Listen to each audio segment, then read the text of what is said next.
not, officer. Honestly, I've only had a few ales.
Sexual dance going on with women, a kind of war dance going on with men, and it's very agreeable to have those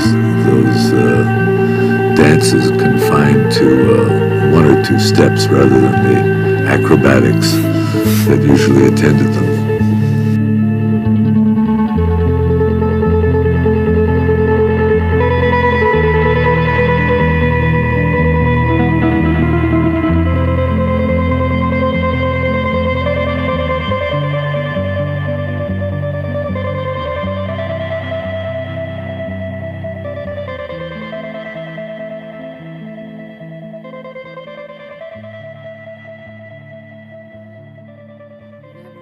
Over the first sight of a naked woman.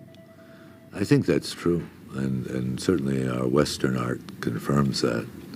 And I love doing nudes, also drawings.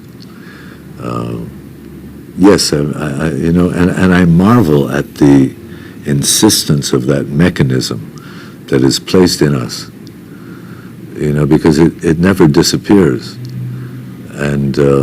And one is always shocked, stunned, surprised, delighted, by that apparition of the other, especially at the height of her reproductive capacities, that youth, that promise, that vitality, that is the great sustaining energy in the human situation. So no, we're designed not to grow tired.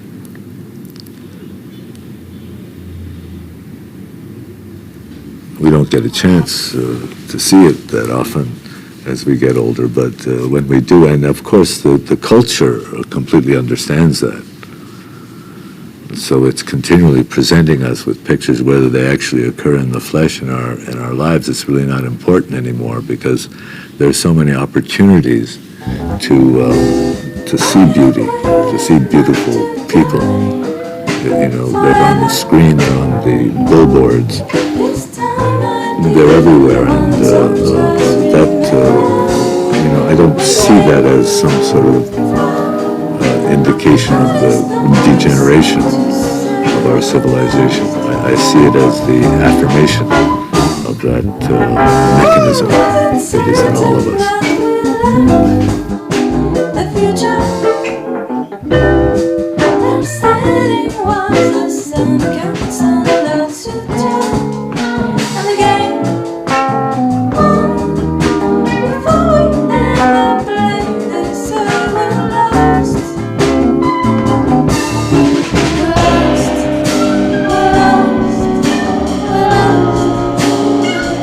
think so hard, but I noticed that we're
yeah, yeah, yeah.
We have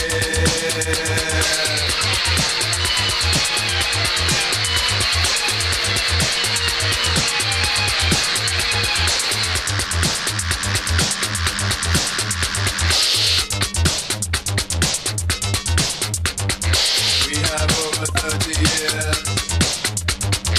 We have over 30 years. We have over 30 years. We have over 30 years.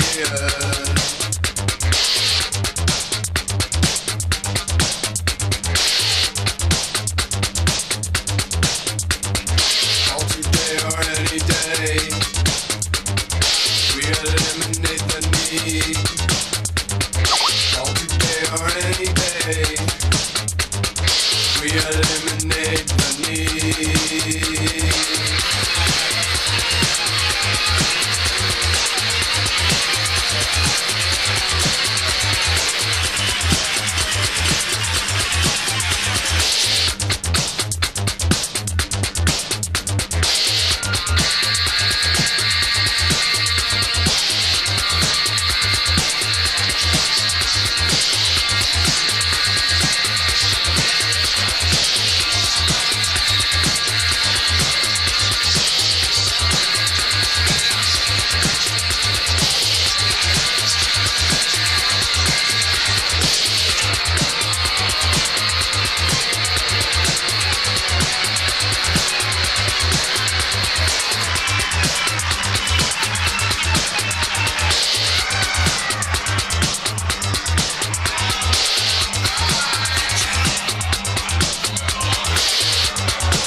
That piece of land came from, was made for special people or special tribes. Divine ignorance. It's just, they believed that that piece of land was given to them by a god they invented. Yeah, they did invent it. They made it up, and they convinced themselves that that made-up character was meant for them. It was just a nationalistic type of tribes, and that god they made up ordered them to go and invade their tribes that are next door to them because they're polytheists. Yeah. And kill them, and kill every woman and man, and even split their womb open and take the kids out and kill them. Oh, and except the young little girls, you could use them. You could rape them and... Yeah, you could use them too, for your pleasure. Yeah. That's written in the old book. The Old Testament? Yes, the Old Testament. You can read it yourself. It's unbelievable how nationalistic those people are, and those tribes were. Yeah. So now, 3,000 years later, these people who were nearly gone extinct by a tribe, a German tribe, killing another tribe with the Jewish tribe, and they flooded that land that they said that belonged to them by grace of God, their God, not everybody's God, their God. In 1948, they kicked out as many Palestinians as they could, took over their land, and said, "Hey, this is ours." It was who said that? They said the Palestinians. Well, our old book said it. We were here 3,000 years ago. Everybody was in Palestine at some point or another in time. Well, the Romans were there, yeah, and they were invaded 5 times. Assyrians, Persians, Babylonians invaded that land. The Egyptians, that was an outpost of the Egyptian army. Persians, and then came the Greeks, and then the Romans. That's why the 666 on the head of the, if you turn it around in Hebrew language, 666 falls for the Nero, the Nero Caesar who burned the Rome, you know? Yeah. He was a psychopath, and that was the enemy. In the book of Revelation, they talk about a monster with 6 heads. Those are the 6 hills around Rome. the Jews hated Rome. For them, it's an old book written for their time. They wanted to get rid of the Romans. They wanted to get rid of all those armies that were, and until the Romans got fed up and destroyed the temple in 70 in the Common Era. And from then they started writing books about in this story, and then became the New Testament. The Jews that just rebelled against the one tribe against another tribe within the Jewish nation, or what nation? Kingdom. They didn't even have a king for 800 years, man. That's what Messiah means. Messiah means a king, a liberator. So it's still under that nationalistic divinity, though, of like, you're the prophet, you're chosen by God, or whatever the fuck they use. Whatever make-up story you can imagine, and then they are still a tribe that says that 3,000 years ago their tribe, just owned that land. It's absurd. It's so ridiculous. It's like I hate to like use the word egotism, but it really just is like egotism gone too far. It's just like humans think that they own nature, and so they constantly like get their grubby hands on everything, and they try to like I don't know. Yeah, that's why we are evolved animals, because we look for territory. We, like animals, they piss around their land so the other male won't come in their territory. Yeah. That's what countries are. That's what I mean by we're still tribes fighting for land, pieces of land, whatever, a piece of rock, or whatever. Just, it's what, that's why we're an evolved apes, because we keep on fighting for those stupid little things, instead of, we're only one race, we're not divided. There's only one race. All the other humanoids and related to humans are gone. We killed them. Yeah. Say that? We killed them. Yeah, maybe, or we interbreed with them, because we have like a 2% of Homo sapiens. the Neanderthals. We still have like 2% in our DNA. They disappeared because they intermarried and so forth, and they lost. They were lost in the Homo sapiens, of course, were more agile. They had certain advantages, and the others didn't, and they lost it. So we're only one race. That's all. There's no two races. Right. Ethnicities, yes. Yeah. But the point is that's why we're evolved apes, because we keep on fighting little, over little pieces of land. Right. And so that's why we haven't evolved from there, and we keep on fighting little. It's absurd when you look at Europe, all divided into so many tiny little territories, and you look at them and they look really alike. It's not like a Chinese and a European. Yeah. And they fight among this. They've fought for 500 years, left killing Africa each other. in shambles too. In shambles too. Well, the colonial powers, yes, they messed up, and now those effects reverberated throughout centuries and centuries and centuries. Oh yes, because the first thing they do is to leave those little countries with debts. We owe money to the banks, their banks. You see, first thing you do. Do you think we'll have to go extinct before there's any sort of evolution from like the fatal flaw of the human race of needing this like nationalistic, almost like OCD territory bearing, or do you think that's just incomplete?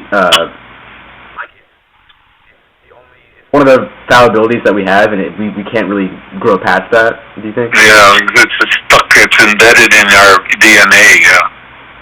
It's really strong, It's so strong that we keep on, fighting little wars, especially building up your military to defend your little piece of territory. Yeah.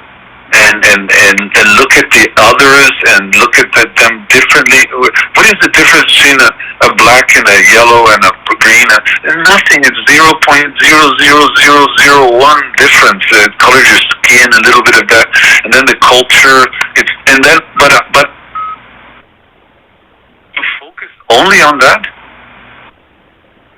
Yeah, I don't know why that closed-mindedness still permeates, especially with the internet. Like, it almost seems like kind of retarded to even I don't know. Like, I can understand being extremely isolated in like the 1830s or something if you grew up in like Mississippi and that's all you were taught, so that's all you believed. But we're not so insulated anymore to where like the bubble has been bursted pretty much. Like, there's no hiding from the truth. Yeah. And I think that I don't know why they're holding on to these like retarded traditions so much. Well, it can be explained clearly with the elites of every little territory who are really defending themselves. Preservation of power. And yes, preserving their power, preserving their privileges, preserving who they want you to go in or be expelled from that group. And they have a whole series of codes and why it's like little clubs, like secret little clubs, like what are these? So many other secret little clubs, like secret societies. Secret societies, yeah. In a way, that's what they are. They have their private clubs. They go to their private restaurants. They go around the status they have. They don't want to lose that. So they're going to make you believe that their interests are your interests. So they'll create the sense of nationalism so that you will defend you don't know what you're defending, really. But you rush to, just look at the example of Iraq. How many kids died for somebody that they're nothing against? Iraq had no strategic interest for the United States. And just because they didn't win the war against Iran, which was Israel's biggest enemy, and because Iraq threw some little crappy little rockets on Israel, and Israel ordered us to go into that war. And 4,000, 5,000, who knows how many people soldiers were injured from all around the world, NATO countries and so forth. So what? Look at that. Money. Nothing. Afghanistan, a whole bunch of kids died there too.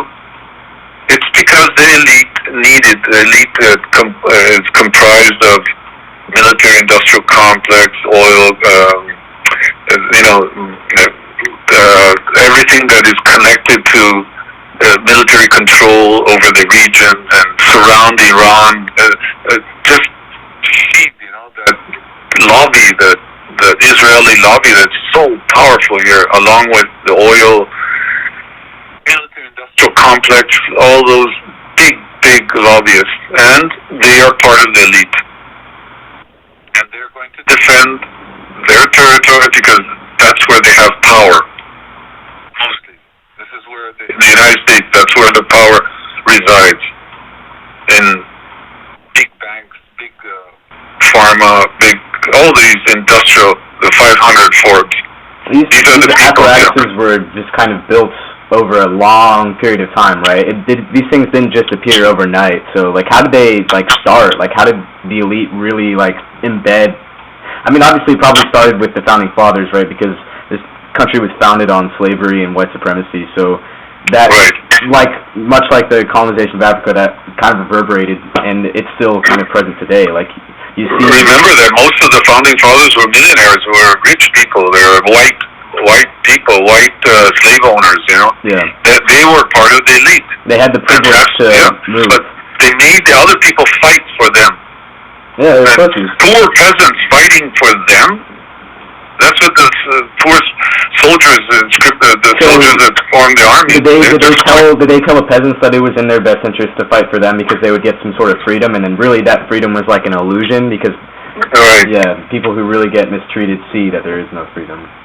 Yeah, and that's what they're going to defend. They're going to defend their right to make more money and use you to make more money. And that's the same story around. All the tribes have, elites. They have kings. They have noblemen. They have people that will defend the king. And the peasants, the feudal, the bottom of the line, the social construct. They will always be the ones who will die for these people. Or revolt if they're too hungry. Yeah, that was France. Yeah, that was France that revolted. Yeah. They were set up with hundreds of years of monarchy.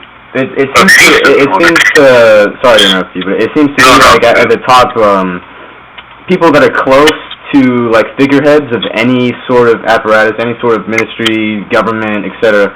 It always seems like the people, like the right-hand men, are the people that end up like assassinating and starting the coup, or like, and it's very reminiscent of like the corporate ladder almost. Yes. This ladder of money and preservation of money over life. It's like a literal coveting of abstraction over concrete reality. Yes, that's what went terribly wrong was when Russia became communist, they never became communist, but they were considered on the way to communism, right? And that was for the European monarchies. That was terrible. That was a dagger in their land. That's why they supported they supported Hitler to go in and destroy it. Because the German trucks and German armory and all that was supported by Ford. Ford was an American company. IBM helped them. Excuse me? There was that economic connection of those two countries, so that was their best interest for profit. And Prescott Bush's grandfather, Bush's family grandfather his bank was closed because they found out that he had connections with the Nazis. He was financing the Nazis. No fucking way. Yeah, really. You look it up, you'll see. That's crazy. Prescott Bush, his bank was closed. Ford company had the trucks. The Nazis' trucks had motor parts of Ford company. Yeah. The IBM helped them, have that computerized of all their concentration camps and how many Jews they were killed, and all that was the primitive computer system with the punch cards and so forth. With Alan Turing? With what? Alan Turing, or was Alan Turing before?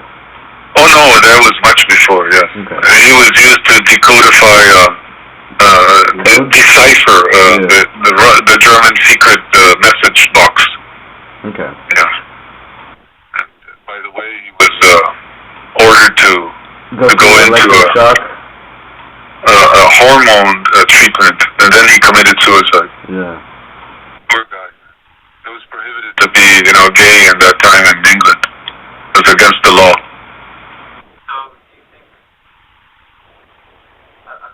You're an atheist. Yes. But don't you think, the complexity of nature and the laws that govern it kind of call back to some sort of center or beginning? I mean, I know time is not linear, and humans think of time linearly, so it's extremely hard to think of something that we can't comprehend unless if we're dead. But and even then, it's I don't know. Don't forget that when that comes up to explain that when the ancient people thought volcanoes were gods, and they were angry at them for something they did, so they would throw babies into the ditch of the volcanoes to calm them down, or send virgins into the volcanoes so they can calm down, appease the gods, Oh my God. So Volcano was a god, and everything was explained by gods. But can't God be more of instead of pinning it to one specific thing, can you just describe it as the entire universe as it is expanding? instead of just one thing. Because I think one problem with like the Abrahamic religions is they pin God to something connected to humanity, and if we're not the only species like living in this universe, right? Like like there's probably aliens similar to us, right? Just by the law of complexity. Somewhere. Yeah. So instead of attaching it to humanity, maybe we could just attach it to the basic force that allows us to experience, like senses. That's a lot more in line with. But why call it God? Call it whatever you want, but something else, you know. But the God that people praise and pray to and so forth, tainted. It has no connection at all with reality. Yeah. It's just something that is used by the elites, going back to what I was talking. To justify their actions. To keep the people distracted under the rule of a big eye looking at you. And something of control, mind control, because it's in you, even when you're alone, is watching you. When you're you're married to a woman or a man or whatever you want, they're watching you, they're judging you, and so you have them in your head, and that's what's called indoctrination, right? You're indoctrinated since you're a kid to believe in a supernatural force of some kind that is watching. It's like a good babysitter, you know? Mom leaves and the babysitter takes over. I mean, I think that's a pretty naive way to look at it. I think maybe when I was younger, or maybe even like just 2 years ago, I'm sure I maybe looked at it like that. But I don't think it's like a observer. More so, it's like the driving force. It's not an observer. It's the permeating. It's a controller. It's a dictator. No. I mean, that's the wealthy and the oppressive lens to see it. The pretty complex for me to say, but I think the real concept of it is more so just like, I think reality is a collective hallucination, and like senses, like just hearing, just listening to music, like you can tell, like this shit is not like concrete. It's always fleeting, every present moment, and we can't like save any moment to last. So just the fact that things move and things are constantly moving speaks to some sort of driving momentum of like physics. And obviously there are metaphysics and different laws of physics in different parts of the universe. So maybe that's why, like, we created the perfect, like, fucking primordial soup for us to, like, live. I would take that with, very carefully, because if you look around the Earth, what it wants is to kill you. Tsunamis, hurricanes, earthquakes, No, I mean, but life still survives. And there's been like 4 massive extinctions in the world, and then life continues. So is life? 99% of all the living creatures in the history of the world have been wiped out. So is life a disease? What kind of God is that? Is life a disease then? Are we parasites? We're just, survivors. That's all we are. Surviving every day. And one day the Earth, the sun could send us a terrible amount of energy. Make it right. We wouldn't recover from that, level of energy, like a solar blast. It could knock out all the electric grids and part of the world and send you back, without electricity for years. That's bound to happen. It could happen, yeah. I mean, asteroid, like the movie Don't Look Up, that satire that instead of saying global warming, it says an asteroid was coming to hit the Earth and nobody was paying attention to it. Just like global warming, nobody, people are trying to take it over and ignoring it. Because it's so beyond them, they feel like they can't do anything. And I think that's one of the problems with young people today. It's so beyond them, they feel almost powerless to the issue itself. and they don't know like where to go. So do you think there's something that maybe would be insightful to help people like learn like what to do to actually solve the issues in the world? Yes, there's many organizations working on that. Yeah, and many scientists working carefully with. There's the 350 degree, which is also a big organization that lobbies and works for the green energy and all that. But what I'm trying to tell you is that the religion is connected. Religion is actually a political tool to keep people under control, to keep them dreaming about something else and not looking or criticizing too much what the elites are doing. They keep you distracted. The media keeps you distracted. The Facebook and all these TikTok and all these modern distractors were done by the media and the owners of the media.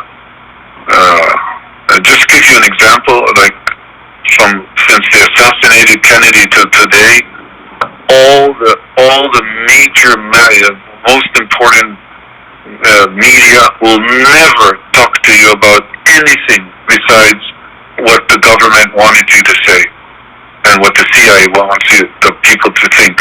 Yeah.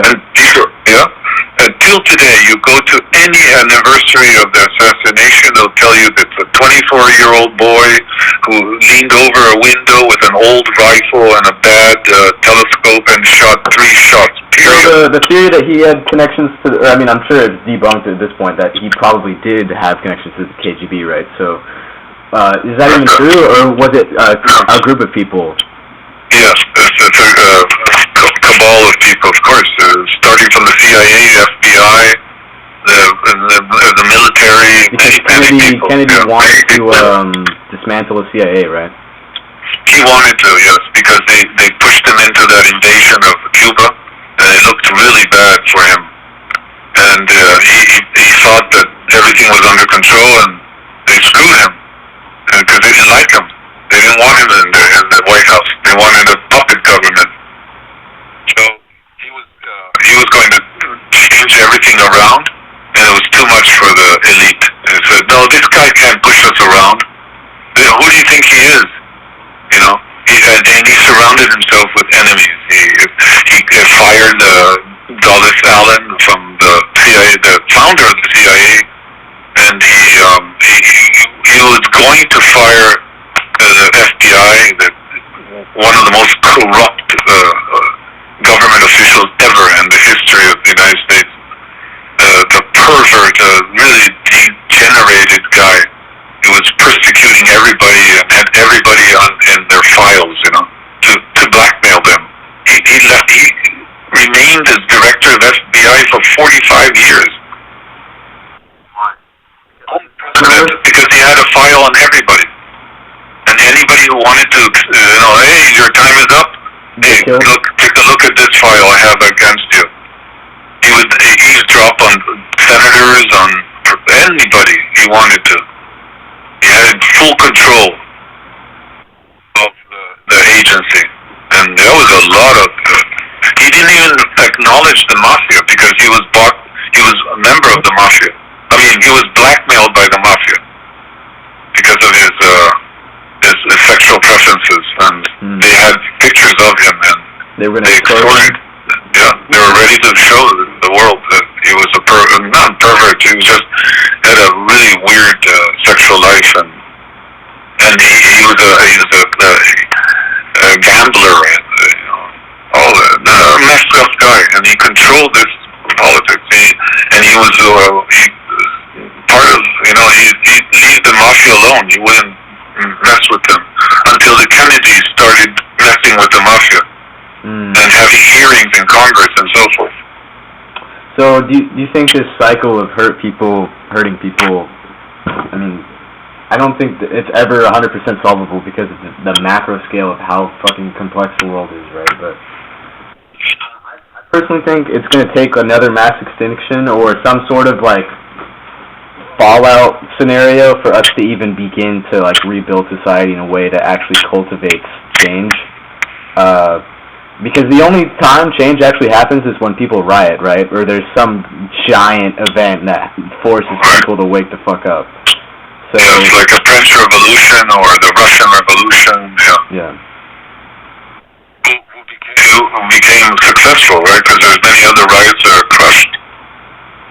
Here in the United States, the Civil War, that was a massive riot. And any change that's made will never last because corruption will eventually seep in, no matter what, right? Yeah, well, that's what has happened up to now. Yes, the massive level of corruption all over the world, and any regime, any kind of political government is massive, and that deviates billions of dollars from feeding the people, from building countries up. Yeah. Just Africa alone, it's massive what they steal. It's almost like a probability of time. Like, corruption is almost like a probability of time. Like, it's almost like inevitable. Yeah, and it does terrible things to countries. It really sends thousands of millions of people to poverty, and keeps them in poverty, keeps them in subhuman conditions. Terrible, terrible. Billions of people live off $1 a day, or something like that. It's around the world. You can't imagine how much misery there is and suffering because of the corruption. At least as much as I know in Latin America, well, corruption is widespread because somebody goes into those countries and tells them, shows them how to be corrupt. That's Washington. Yeah. Washington goes into the Latin American countries. Yeah. And puts puppet governments up and knocks them down, moves them around, does whatever he wants because we're the backyard of the United States since the founding of the United States. Created the Monroe Doctrine, where if any European power at that time wanted to take over any of the countries in Latin America, the United States would go and intervene right away to defend it. What today is NATO in Europe. Like an illusory territory. Like it's not written, right. It's not expressly written, but it's literally like an extension of the country. In a way, if you attack any of all those little countries, republics around there, I'll attack you. Yeah. Don't touch them. Don't get around. That's why when Allende was elected as the first elected socialist government in Latin America in 1972, it was an outrage for Washington. They screamed at Nixon and Kissinger and said, get rid of that guy. And that's what they did. They assassinated their general, the commander-in-chief of the Chilean army, who did not want... Some random guy? Somebody they were... He was the commander-in-chief and believed that he had to respect the constitution of the country. Well, Washington sent weapons through the diplomatic pouch, weapons that they had some terrorists assassinate him just because he did not want to give a military coup. He said, we're going to respect the Constitution. And in 3 years, they destroyed the country. They overthrew Allende. They bombarded the White House, the equivalent of the White House. They threw missiles into it. And then when the president even committed suicide in his office. And that was 17 years of a fascist dictatorship, the worst thing you can imagine against the people of Chile. That's the doctrine the United States is not going to allow anybody. Yeah. Sorry. Do you think socialism would ever work on a macro scale? Well, you could say comparatively, European countries are sort of socialist. Yeah. They worry about the society.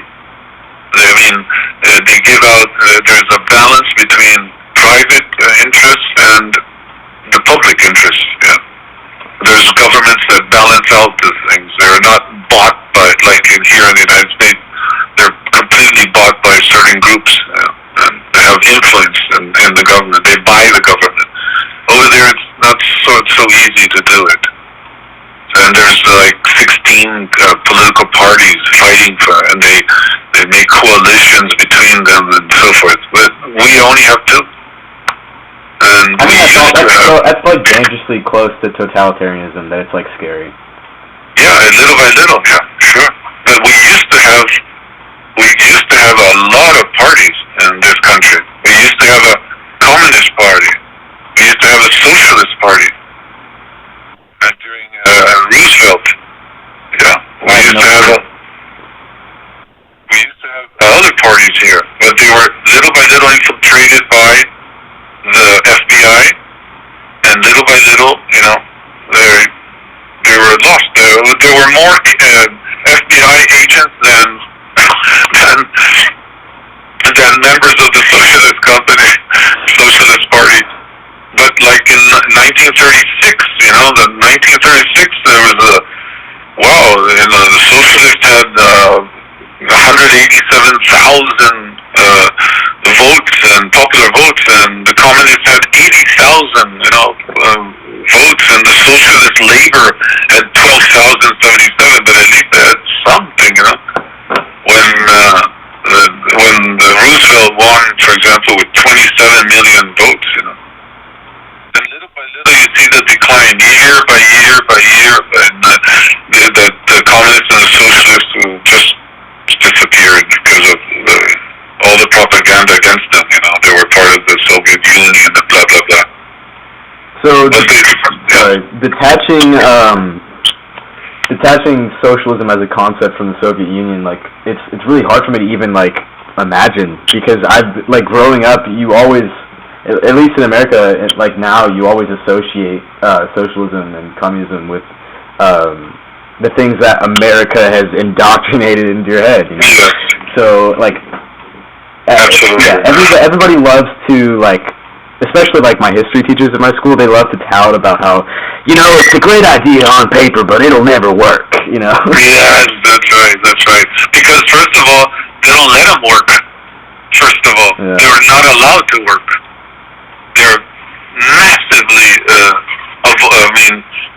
criticized. They're intervened. For example, the Soviet Union could never become communist because the United States was constantly pushing it to spend billions of dollars in its weaponry to defend itself, to defend its right to exist. And they could never deviate into a communist country, because they've never been. And then all of a sudden, the elite of that country, the Soviet Union, became so powerful that why go to communism? Let's enjoy what we have, private chauffeurs and beautiful mansions, and privileges that other people didn't have. Materialism. Right? They locked themselves into an elite. They became an elite, with enormous privileges, being a member of a communist party. But it wasn't really communist. They never got to communism. There is a caveat to communism, though, right? Yeah. What is it? Exactly. What do you mean by if the playing field is like levied to the point where everything is completely equal, it almost mirrors, like it's like a shoehorn to totalitarianism. Well, that's not exactly what I'm meaning. I mean, they could never get to that. Never get to a real communist country as Marx and Engels predicted or wanted, and so forth. The equality of everyone. It's not exactly like equality for all. No, there was not equality for all, because you could never be totally equal if you had a talent in music or art or scientists or so forth. They were not equal. Only that everybody enjoyed having more or less same like amenities and benefits and basic needs met. Power to change things, and and they would have, everybody in their place would have, wouldn't be submitted by these, powers on top of them, It was just, it wasn't like everybody equal. No, that's not true. But the structure of what they wanted is never close. And the United States and the Imperial and all the powers around it made it practically very difficult to, and they pushed them into that, to become an elite, the Communist Party to become an elite in itself, And contrary to what it was supposed to, it shouldn't have done that. Because the power should have been in the people, not in that 50 little group of people, a very small group, So that is also corruption, We corrupted the idea of going towards something. It twisted and turned around, and that was favorable to the monarchy and to the United States and to all the people who opposed it. And the United States tried to help the right wing of that revolution, and they sent weapons and so forth to topple the Bolsheviks, and they weren't able. That was all lost. But that's why they sent Hitler against it. He made a wrong strategic mistake, and luckily he did, because the monarchies and the United States wanted him to go in and destroy the Soviet Union. Right. We're kind of going in circles here, but it's funny enough, like the nature of these things are cyclical. So maybe there will be another uprising with all these like Twitter riot girls. Yeah. That's the private conversation that the people have, and the elite will try to control it. They're doing all their best. Yeah. And listening to everyone. Yes, Instagram is a fucking psyop. Instagram, Twitter, everything's a psyop. This is a psyop right now on the phone. They're monitoring what you're saying. Yeah. Well, they're keeping it. They're recording it and keeping it in a gigantic database. They have in Montana or some faraway place. They have a gigantic hangar that keeps all the microchips of all conversations, every phone call, everything. And if you become a leader someday, they'll go in and look for it, and they'll try to get everything you said and who you are, and make a psychological profile of you. And no, that's why. I mean, you can't really escape being perceived, no matter how much you try to obfuscate. But I definitely think it's good to try and hide some parts of your identity and not show everything. People are so stupid; they show everything now. Everything. They'll find you somehow. They'll look into you and try to look for your weak points, so you can.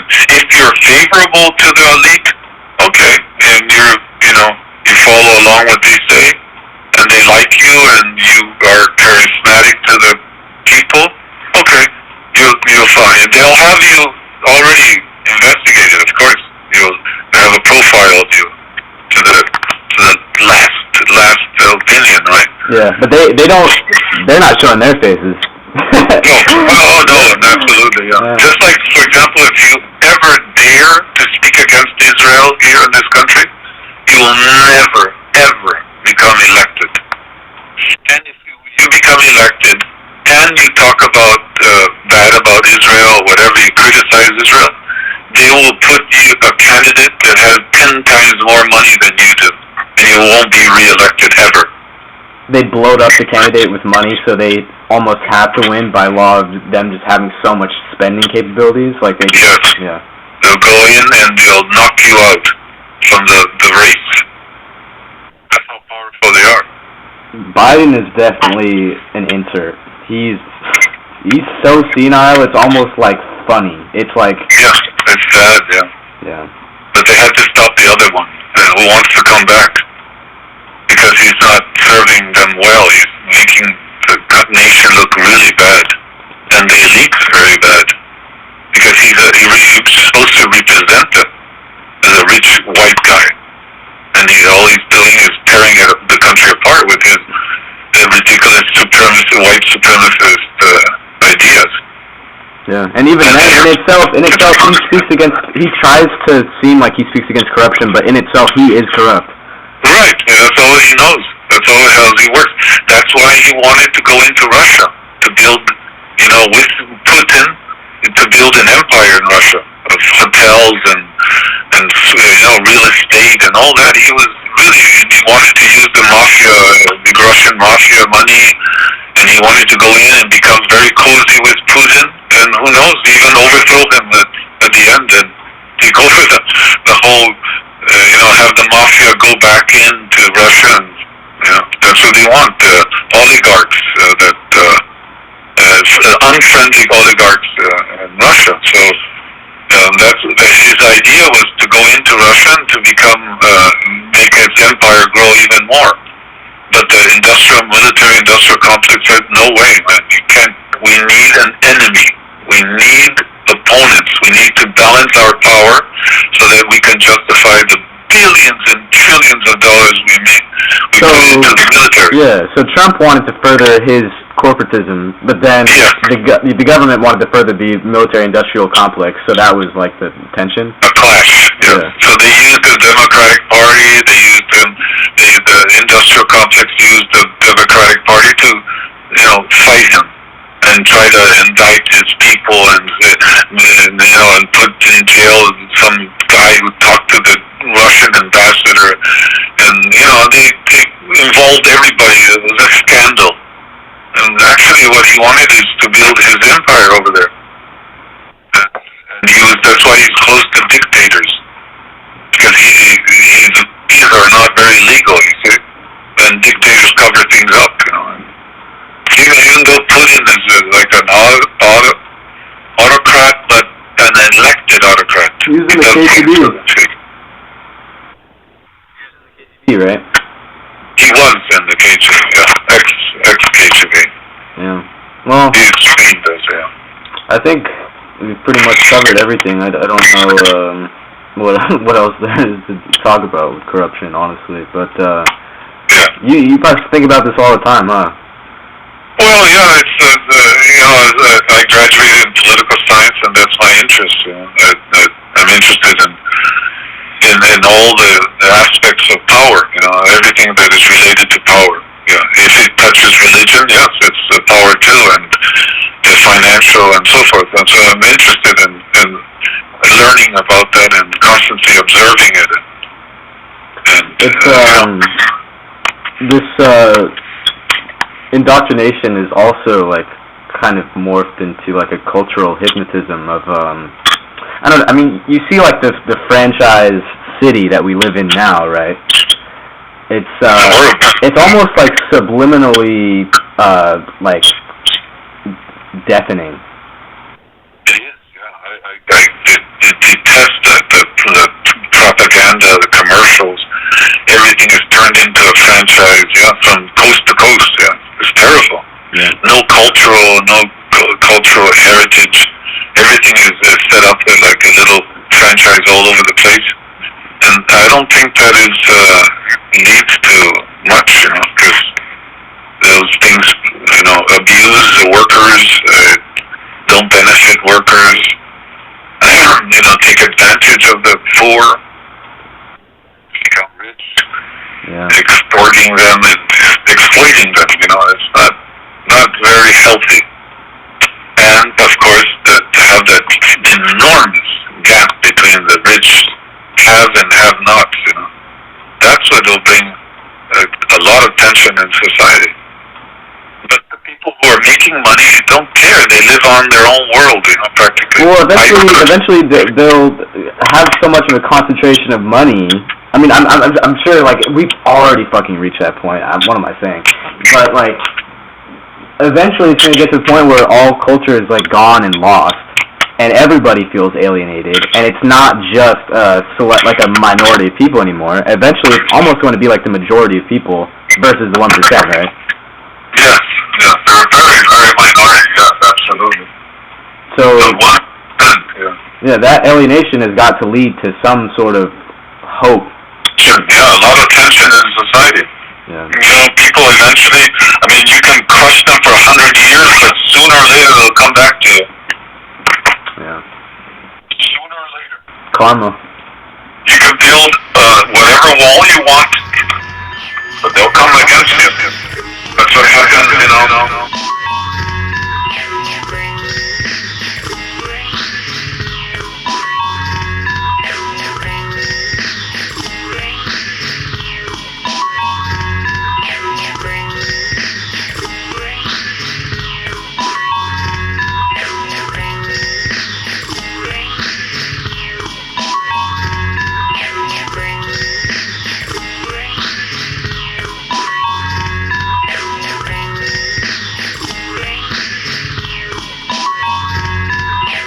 That's what happens, you know.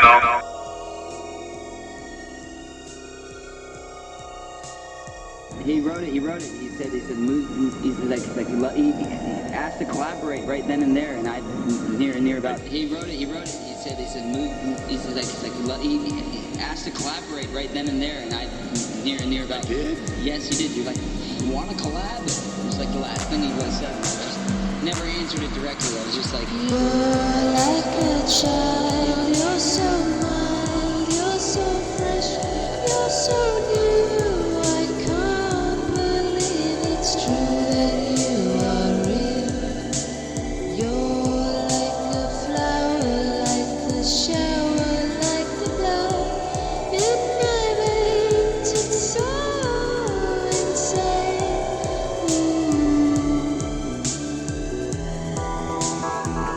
You don't know me, and I don't know you. You don't know me, and I don't know you.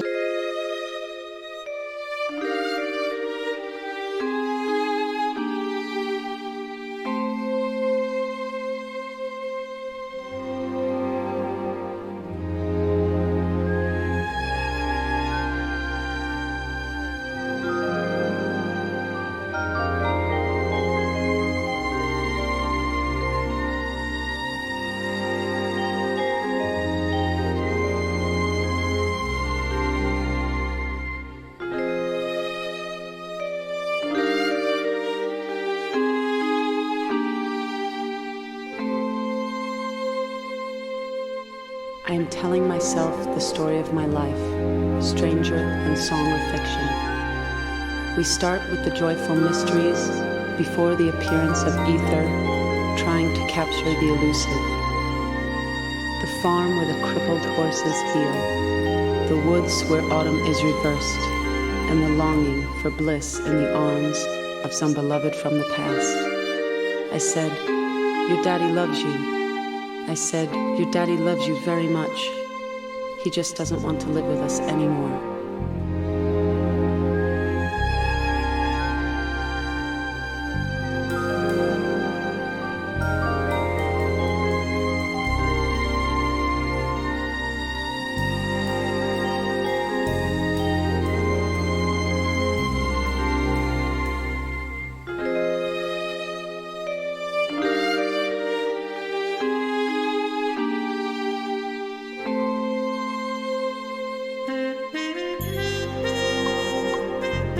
The plane comes down behind enemy lines, and you don't speak the language. A girl takes pity on you. She is Mother Teresa, walking among the poor, and her eyes have attained night vision. In an orchard, drenched in blue light, she changes your bandages and soothes you. All day her voice is balm, then she lowers you into the sunset. Hers is the wingspan of the quotidian angel, so her feet are sore from the walk to the well of human kindness, but she gives you a name and you grow into it. Whether a tramp of the low road or a prince riding through Wagnerian opera, he learns some, if not all, of the language, and these are the footsteps you follow, the tracks of impossible love.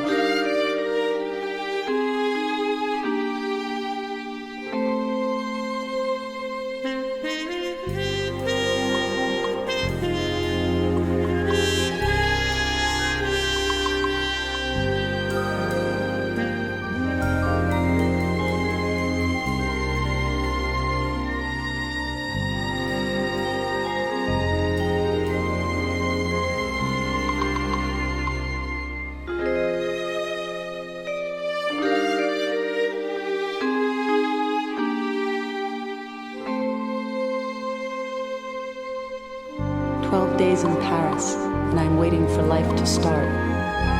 In the lobby of the Hotel Charlemagne, they are hanging photographs of rap artists and minor royalty. All cigarettes have been airbrushed from these pictures, making everyone a liar and saving no one from their folly.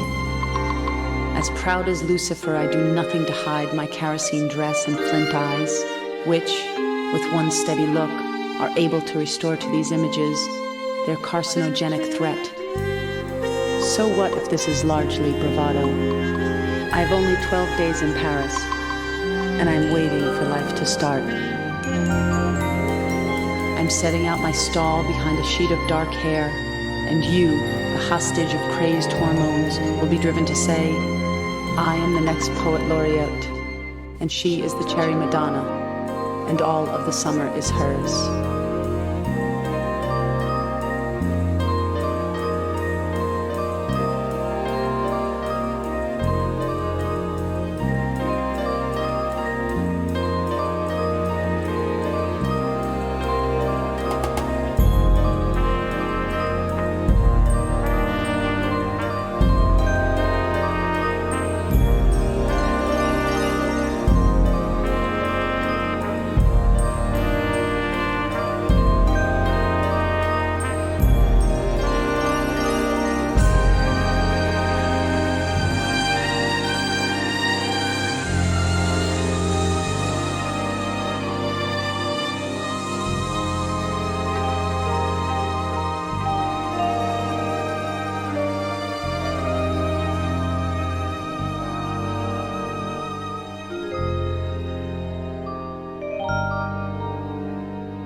At first I don't notice you, or the color of your hair, or your readiness to laugh.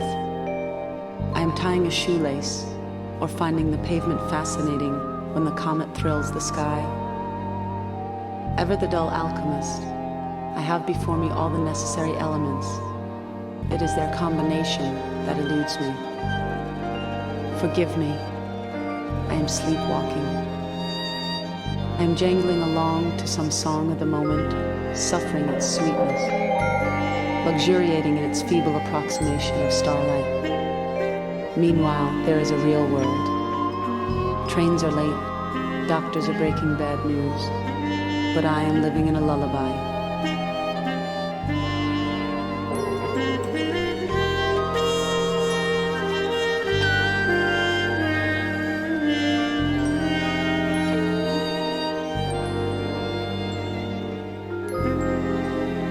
You might be huddled in a doorway, on the make, or just getting by, but I don't see it. You are my one shot at glory.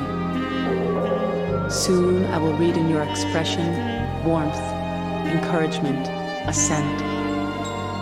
From an acorn of interest, I will cultivate whole forests of affection. I will analyze your gestures like centuries of scholars poring over Jesus' words. Anything that doesn't fit my narrow interpretation, I will carelessly discard. for I'm careless, I'm shameless. And mayday, mayday, watch the needle leave the dial, I'm reckless.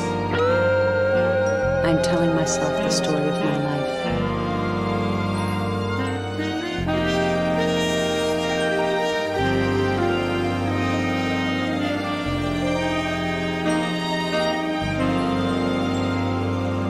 Soon I will make you a co-conspirator. If I am dizzy, I will call it rapture. If I am low, I will attribute it to your absence, noting your tidal effect upon my moods. Oblivious to the opinions of neighbors, I will bark at the moon like a dog. In short, I'm asking to be scalded. It is the onset of fever.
Yesterday they took a census. Boasting, I said, I live 2 doors down from joy. Today, bewildered and sarcastic, I phone them and ask, isn't it obvious? This slum is empty.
Repeat after me. Happiness is only a habit. I'm listening to the face in the mirror, but I don't think I believe what she's telling me. Her words are modern, but her eyes have been weeping in gardens and grottos since the Middle Ages.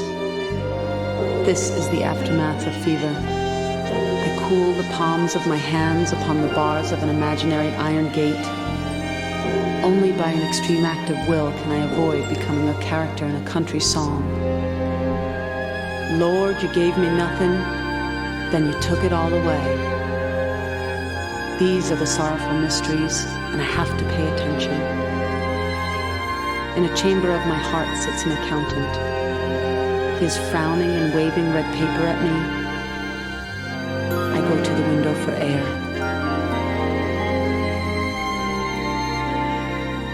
I catch the scent of apples. I hunger for a taste, but I can't see the orchard for the rain.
There are two ways of looking at this. The first is to accept that you are gone, and to light a candle at the shrine of amnesia. I could even cheat. In the subterranean world of anesthetics, sad white canoes are forever sailing downstream in the early hours of the morning. Tell the stars I'm coming, make them leave a space for me. Whether bones or dust or ashes, once among them, I'll be free. It may make a glamorous song, but it's a dark train of thought with too many carriages.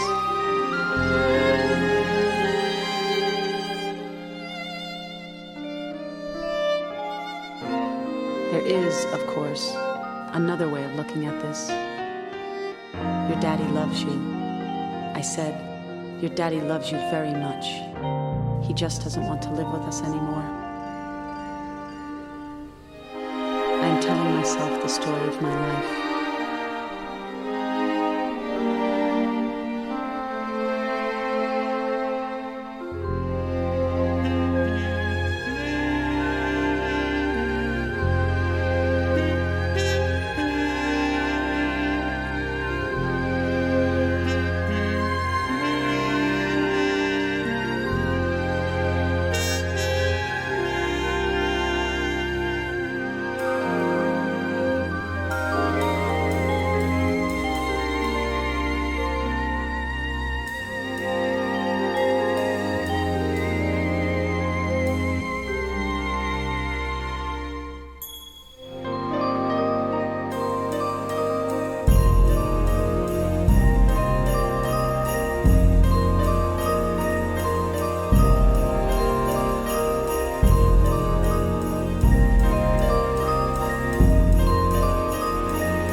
By day and night, fancy electronic dishes are trained on the heavens. They are listening for smudged echoes of the moment of creation. They are listening for the ghost of a chance. They may help us make sense of who we are and where we came from. And as a compassionate side effect, teach us that nothing is ever lost.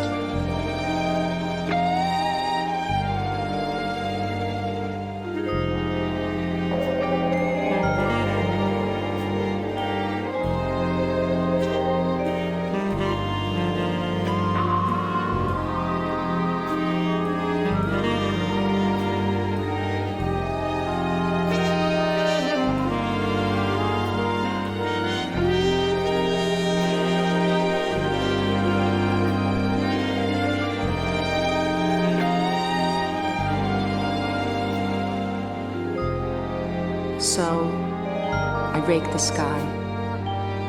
I listen hard. I trawl the megahertz.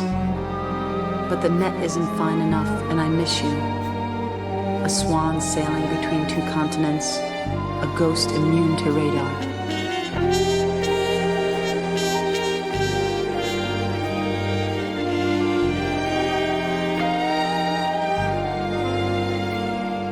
Still, my eyes are fixed upon the place I last saw you, your signal urgent but breaking, before you became cotton in a blizzard, a plane coming down behind enemy lines.